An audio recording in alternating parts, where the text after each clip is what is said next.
ខ្ញុំស្រឡាញ់បូថាម៉េចខ្ញុំស្រឡាញ់បូណាបូសច្ចាអ្នកនាងស្រឡាញ់ខ្ញុំកុំប្រកែកជាមួយនឹងខ្ញុំអីទេខ្ញុំមាននិស្ស័យជាមួយនឹងបូខ្លាំងណាស់ខ្ញុំស្រឡាញ់បូអស់ពីបេះដូងខ្ញុំមិនសមនឹងនាងទេថាមិនគប្បីខ្លួនខ្ញុំជាស្រីមកប្រដីសុំស្នេហាប៉ុន្តែមិនអាចរំលាក់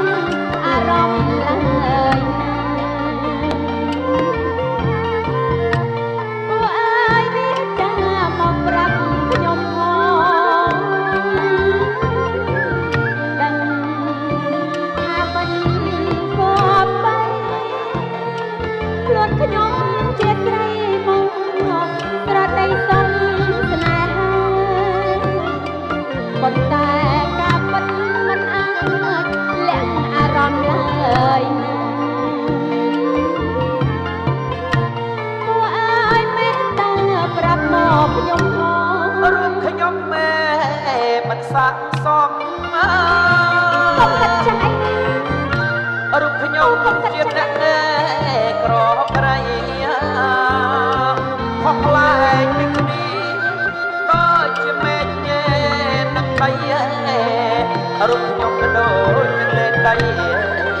អ្នកនាងព្រៀបដូចដួងតារាតែរះគួរឆ្ងាយពីហັນថាមិនអាចនឹងស្រវាខ្លាចត្រូវចន្ទារីរៃ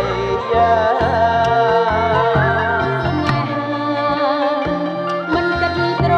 ព្យសម្បត្តិសំតែចិត្តស្មោះនឹងយល់ពីអារម្មណ៍ខ្លាយប្រាប់តាមត្រង់អូនមិនហ៊ានបងខំយល់ពីអារម្មណ៍ខ្ញុំដែរ